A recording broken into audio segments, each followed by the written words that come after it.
Hello सर्व मैत्री आणि मित्रांनो, तुमचे स्वागत आहे माझ्या या YouTube चॅनल मध्ये। मी तुम्हाला सांगणार आहे की आज मुख्यमंत्री लाडली बहीण योजनेसाठी फक्त 4 फॉर्म लागणार आहे। ते कोणकोणते फॉर्म आहे मी तुम्हाला या व्हिडिओच्या माध्यमातून सांगणार आहे। त्यापूर्वी तुम्ही चॅनलवर नवीन असाल तर लगेच सबस्क्राइब करा आणि बेल आयकॉन दाबून ऑल करा, जेणेकरून आपल्याला नोटिफिकेशन लगेच भेटेल। माझी लाडकी बहीण योजना हा फॉर्म भरणं सुरू झाले आहे। आपल्याला माझी लाडकी बहीण योजना यासाठी आवश्यक लागणारे कागदपत्रांना जमा करायची काही धावपळ करू नका। ही जी पहिली अट होती कागदपत्राची ती आता कट करण्यात आली आहे। मी तुम्हाला हे 4 कागदपत्रे सांगतोय। तुमच्याकडे 4 कागदपत्र असतील तर तुम्ही हे ऑनलाईन फॉर्म भरू शकता। हा फॉर्म भरण्यासाठी तुम्हाला लागणारी आवश्यक 4 कागदपत्रे तुम्हाला लागणार आहे। त्यामध्ये तुमच्याकडे सर्वात पहिले आधार कार्ड असणे सर्वात गरजेचे आहे आणि त्यानंतर दुसरा पुरावा असा आहे की त्यामध्ये तुम्हाला 15 वर्षाचा पूर्वीचा काही पण पुरावा पाहिजे। त्यामध्ये तुम्हाला डोमिसाइल सर्टिफिकेट, मतदान कार्ड यापैकी तुम्हाला हे नसेल तर त्यापैकी तुम्ही शाळा सोडण्याचा दाखला पण जोडू शकता।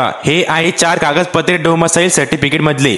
15 वर्षाचा पुरावा हे तुम्ही देऊ शकता। तुम्हाला या 4 कागदपत्रापैकी कोणतं पण एक कागदपत्र लागणार आहे, हे तुम्ही लक्षात ठेवावे। आणि हे झाले आपले 2 कागदपत्रे। आता तुम्हाला तिसरे कागदपत्र लागणार आहे, उत्पन्नाचा दाखला।